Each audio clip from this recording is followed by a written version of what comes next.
Eu quero falar de um homem chamado Elías, que para mim é uma figura espetacular. Uno de los personajes de la Biblia que más causa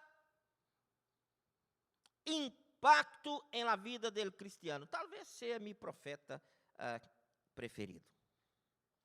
Elías aparece en cena de repente, no hay un anuncio previo, y él empieza a ser un personaje que causa admiración, que causa extrañeza a veces, pero es un hombre tremendo de Dios.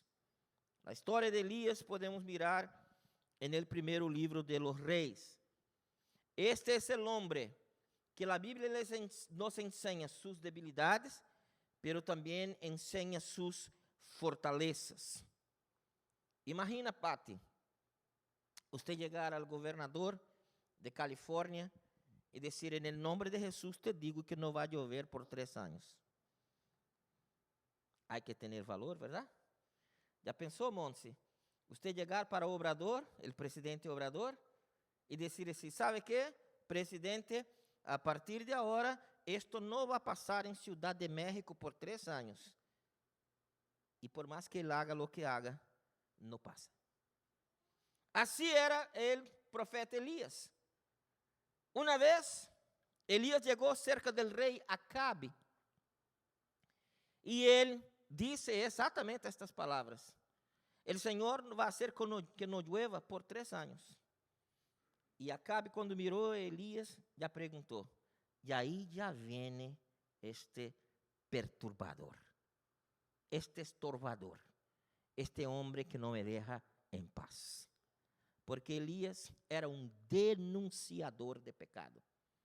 Elías era un profeta que el Señor usaba, pero él tenía un una arqui enemiga que se llamaba Jezabel. Jezabel, la reina, la esposa de Acabe, con todo el respeto que yo tengo por la escritura, yo llamo siempre a Acabe del rey banana, porque él no hacía nada que Jezabel no dejara.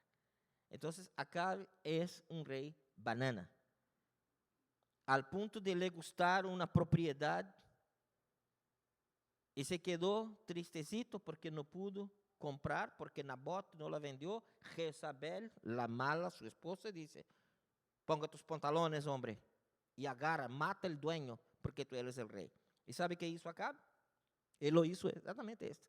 Él mató al propietario y se quedó con la vina, con el viñedo de este hombre. Y Elías era aquel que traía los mensajes. Entonces este hombre ahora estaba pasando un momento difícil, porque cuando él habló con Acabe que iba a tener la seca, que no iba a llover por 3 años, de verdad los cielos se cerraron.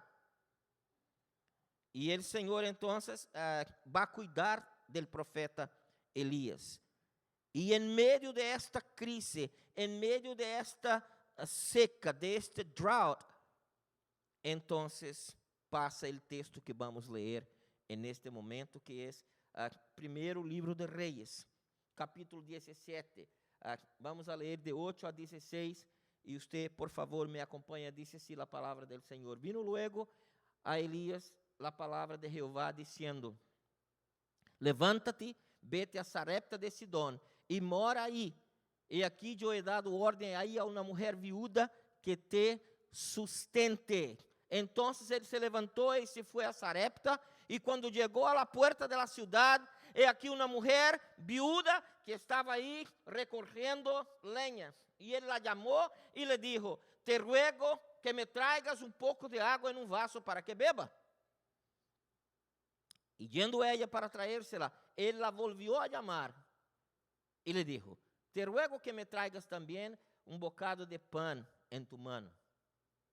Y ella respondió, vive Jehová tu Dios, que no tengo pan cocido, solamente un puñado de harina tengo en la tinaja y un poco de aceite en una vasija. Y ahora recogía los leños para entrar y prepararlo para mí y para mi hijo, para que lo comamos y nos dejemos morir. Elías le dijo: no tengas temor, ve, haz como has dicho, pero hazme a mí primero de ello una pequeña torta cocida debajo de la ceniza y tráemela, y después harás para ti y para tu hijo. Porque Jehová, Dios de Israel, ha dicho así: la harina de la tinaja no escaseará, ni el aceite de la vasija disminuirá, hasta el día en que Jehová haga llover sobre la faz de la tierra. Entonces ella fue y hizo como le dijo Elías, y comió él y ella y su casa muchos días. Y la harina de la tinaja no escaseó, ni el aceite de la vasija menguó, conforme a la palabra que Jehová había dicho por Elías. Gloria a Dios. Hermanos, hoy yo quiero hablar sobre este tema. Y ahí va a poner a la hermana para que usted no se olvide. El tema de hoy: la harina, el Dios de la harina que no se escasea y del aceite que no mengua. Estamos aquí en este texto mirando un contexto de improbabilidades. Primera cosa, era una mujer. E a mulher, ustedes sabem que no Antigo Testamento, especialmente naquela época, 700, 800 anos antes de que Jesus viniera e empezara a dar o valor que as mulheres se lo merecem, não tinha muito valor. Era mulher, era viúva. Uma viúva significa que ela não tinha quem lhe sosteniera pan, não tinha sustento. No tenía una persona para trabajar en su casa y tenía su hijo, probablemente era muy nuevo. Tercer lugar, era una improbabilidad de que algo pasara de bueno con esta mujer porque ella era pobre. La otra cosa, tenía hambre. O sea, todas las diferencias entre esta mujer y la mujer del rey Acabe, que Elías estaba acostumbrado. Jezabel era rica y esta viuda era pobre. Jezabel tenía un esposo, aunque banana, pero esta mujer era viuda. Jezabel servía a otros dioses y esta mujer no servía probablemente a nada, servía probablemente a un dios llamado Baal, que era un dios de la fertilidad. Fenícia, cananita, este Dios, ellos pensaban que era el Dios que podía o que podría traer lluvia. Así que la lección aquí, hermanos, es que todas las posibilidades, todas las probabilidades para esta mujer estaban cerradas. Y el Señor entonces dice: tú vas a la casa de esta mujer. Y Elías, él camina 90 millas. Es un tantito, ¿verdad? Yo creo que no máximo que yo consigo unas 80. Pero Elías caminó 90 millas. E há algo interessante aqui, hermanos. Quando você pensa, Dom Fernando, en esta mulher que não tinha nada, em todos os meios improváveis, nós temos que nos acordar que antes um pouquito, quando Elías falou a Acabe que não tendria lluvia, ¿sabe que hizo el Señor para sostener al profeta Elías? ¿Sabe que hizo, Esmeralda? El Señor envió cuervos. Eduardo, traía el Señor al profeta Elías pan a cada día y agua, en la mañana y en la tarde. ¿Usted ya imaginó, Amparo, el Señor enviar cuervos a tu bonita casa ahí en la mañana y en la tarde? ¿Usted ya imaginó los cuervitos llegando así, negritos, negritos, Silvia, y veniendo aquí, y aquí está tu panecito de hoy? Y ahí tú te acuestas, toma una agüita y en la tarde los cuervitos, y ahí de nuevo la comida. Eso es exactamente lo que Dios hizo con este hombre de Dios, el profeta Elías. La lección aquí es la siguiente: Dios puede cuidar de ti, hermano y hermana, joven, niño, anciano, lo que sea, usando todas las improbabilidades que Él quiera. Amén. Dios puede levantar sustento para ti usando lo que Él quiera. Julie, si Dios quiere levantar sustento del polvo de la tierra para nosotros, Él lo puede hacer. ¿Cuántos lo creemos en el nombre de Jesús? Amén. Dios es el Dios de las improbabilidades, de las cosas improbables y de las cosas imposibles. Un Dios que envía cuervos a tu casa todos los días. Dios entonces permite que el arroyo se seque y Él ahora envía Elías a 90 millas a la casa de esta mujer. Y es esta visita que nosotros estudiamos, que nosotros leemos, es sobre esto que yo quiero sacar algunas lecciones para nosotros. ¿Cuáles serían las lecciones que nosotros tenemos en este texto? La primera lección que yo miro ahí es que la necesidad no justifica la desobediencia. Es increíble, hermanos. El profeta llega a la casa de esta mujer, ella está lista para comer o para hacer algo con su harina y con un poquito de aceite que tiene para morir. Pero Dios tenía otros planes. Yo me quedo pensando, ¿cuántos de nosotros pensamos, verdad? Oh, it's the end of the line. Es el fin. Ya no hay más nada. Este trabajo, olvídate, no voy a conseguirlo. O esta persona, olvídate. No. Y Dios tiene sus maneras.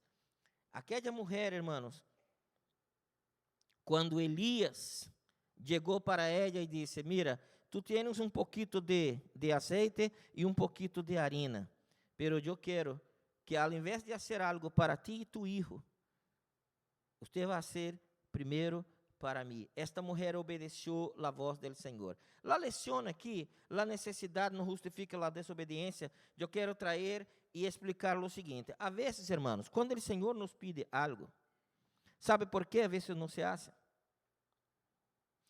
Por esta razón, Monse, porque decimos así, Señor, yo estoy con un berinchito contigo, yo estoy pasando dificultad, entonces no me adelante a pedir nada porque estoy cerrado a tu voz. Es un berrinche celestial. Yo estoy en contra a lo que estás haciendo en mi vida. Yo no tengo una mansión, yo no tengo un carro Lamborghini, yo no tengo esto, entonces por esto no me pida nada porque no voy a hacer. Esta semana pasó algo malo conmigo, la semana pasada algo no fue muy bien, entonces voy a desobedecer porque las cosas no están mal. La primera lección que aprendemos con esta viuda es que la necesidad no justifica la desobediencia. Esta mujer, a ella le faltaba todo. Y mismo así ella dice, está bien, si tú quieres, entonces voy a hacer un pastelito para ti primero. Sabe, hermanos, una de las cosas que yo me quedo pensando es que servir a Dios cuando todo está bien es muy fácil, ¿verdad? Cuando todo está bien, es fácil servir a Dios. Pero a veces el Señor nos testa, hace un test, Él nos prueba. Yo me acuerdo que aquel niño de la multiplicación de los panes, Jesús se asenta con 5,000 hombres y más unas 15,000 personas, un total de 20,000 personas aproximadamente, y Él pregunta, ¿quién tiene algo ahí? Y el niño, yo tengo 5 panecitos aquí y 2 pescaditos. Jesús dice, con esto voy a alimentar a los 20,000. El muchachito entregó todo lo que él tenía. El Señor una vez estaba mirando también cómo la gente ponía ofrendas en el altar. Y lo que me encanta en este texto de Marcos es que la palabra en el original dice que Jesús observaba cómo ponían las ofrendas las personas. Jesús no observaba cuánto ponían las ofrendas. Él observaba cómo. Y él dice, ahí viene una viuda, pobrecita, y ella dio todo lo que ella tenía. Hermanos, yo me quedo pensando, se nosotros no condicionamos lo que vamos a hacer para Dios, a qué época estamos viviendo en nuestra vida. Si todo está bien, oh, qué bueno, voy a hacer lo que sea para el Señor. Esta mujer nos enseña que la necesidad no justifica la desobediencia. Cuanto más difícil la situación, más hay que buscar a Dios, porque Él quiere a usted y a mí en nuestra totalidad. Segunda lección que nosotros aprendemos es que Dios nunca será deudor a nadie. Dios nunca será deudor a Monse, a Joshua, a Saraí, a Elizabeth, a nadie. Dios no se queda devendo nada a nadie. Aunque a veces, Francisco, aunque a veces en nuestra contabilidad, ¿verdad? En nuestro account nosotros decimos, Francisco, tiene un crédito de 1,000 y el Señor me debe 200 ahora. Pero Dios nunca debe nada a nosotros. Por lo contrario, nosotros somos eternos deudores de Dios. El milagro de la multiplicación, hermanos, debe haber sido espectacular a cada día. Usted imagina que esta mujer ahora hace un pastel para el profeta y ellos empiezan a comer, come hoy, come mañana, come después, y el pastel no acaba, y la harina no acaba, y el aceite no acaba.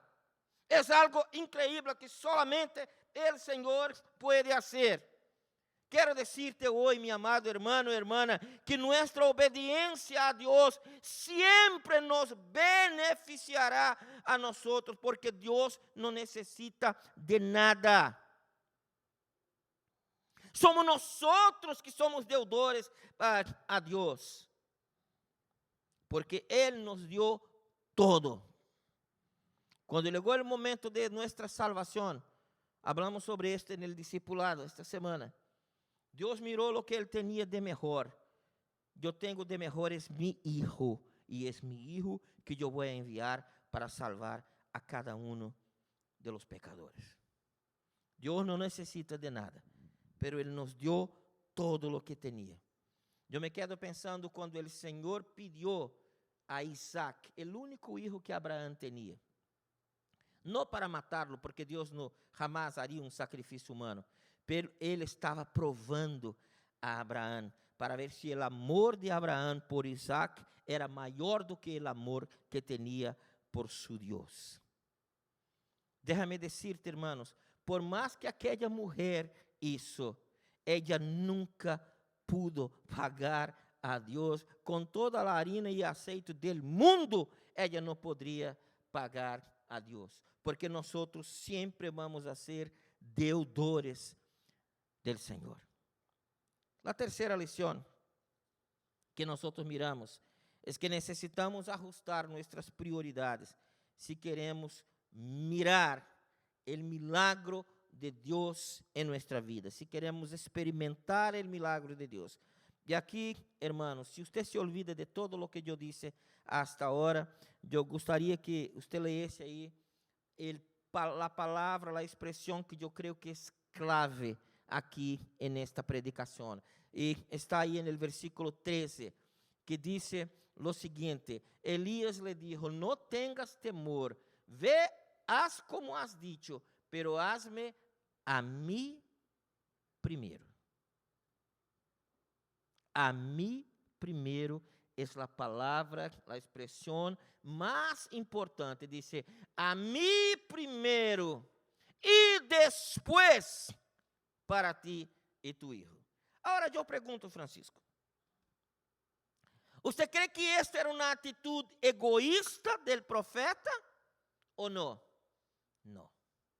El Señor estaba hablando a mí primero porque Él quería mirar, el profeta quería mirar donde estaba el corazón de aquella mujer. Y Él dice, si ella hace para mí primero, todo lo que ella necesita va a ser cubierto. Todo lo que ella necesita va a ser satisfecho.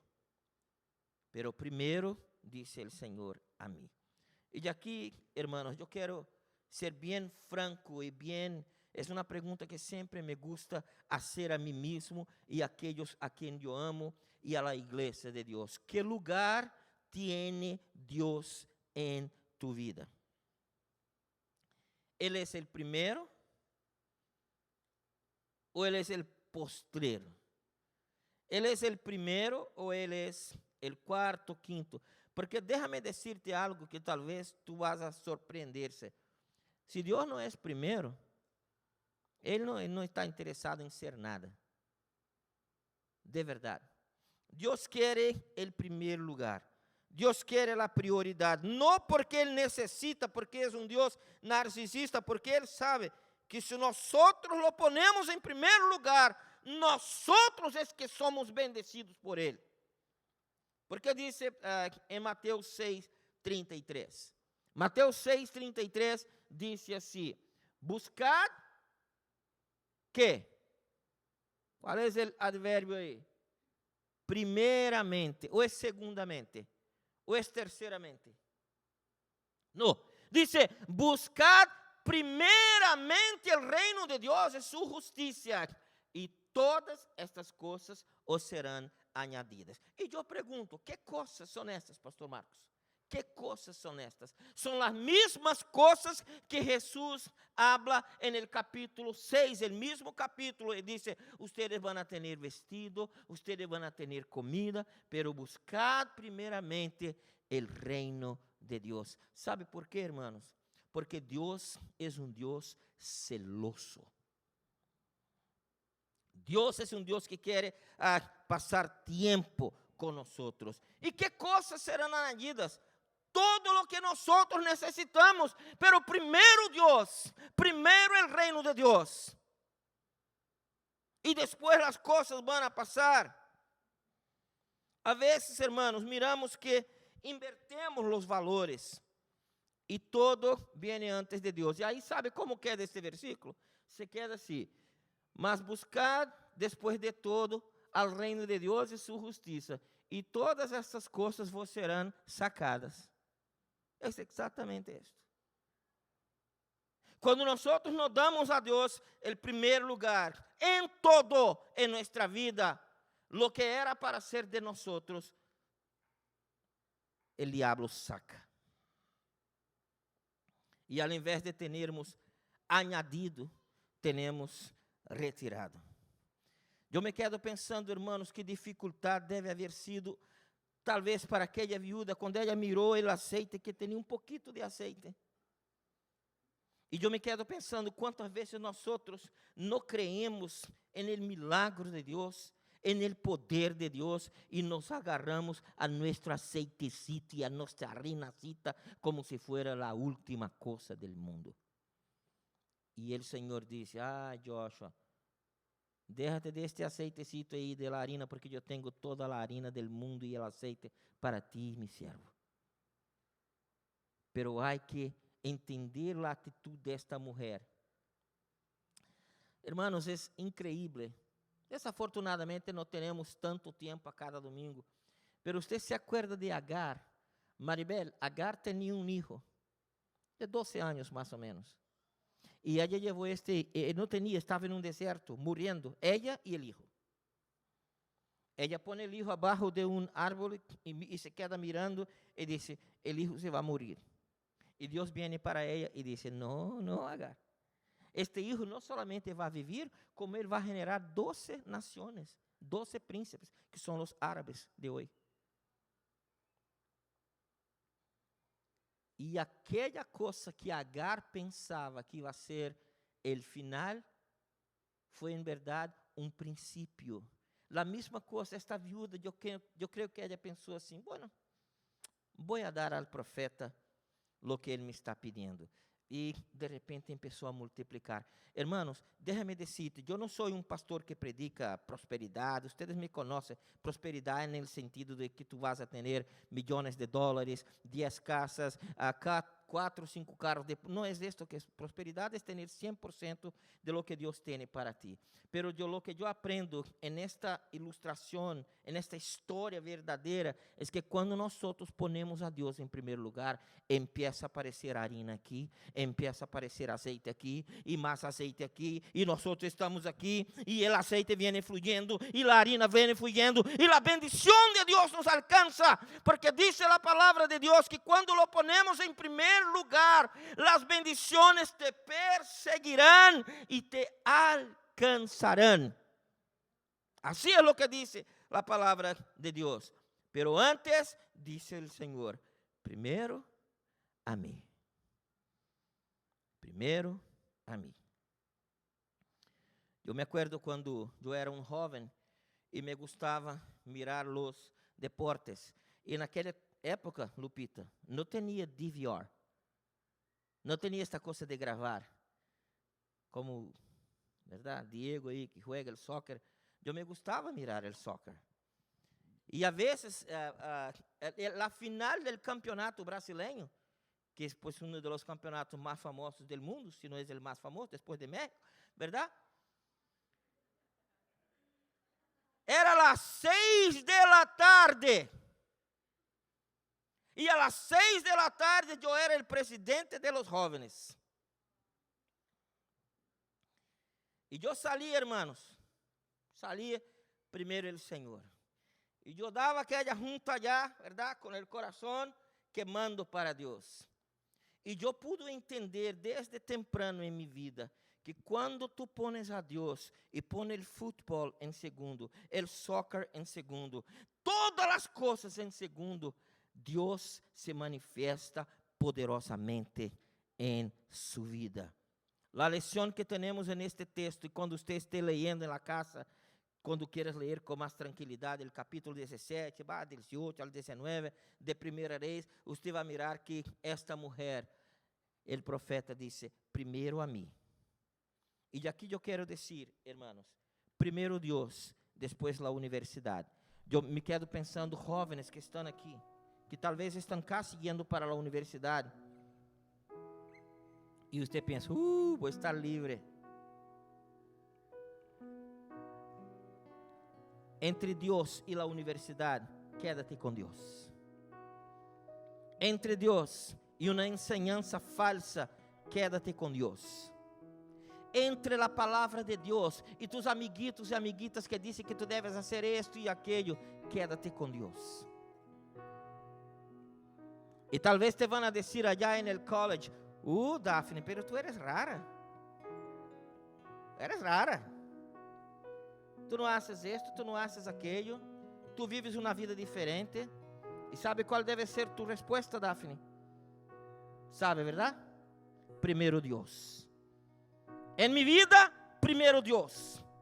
Em minha vida, primeiro Deus. Em minha casa, primeiro Deus. Depois as outras coisas me vão a ser añadidas.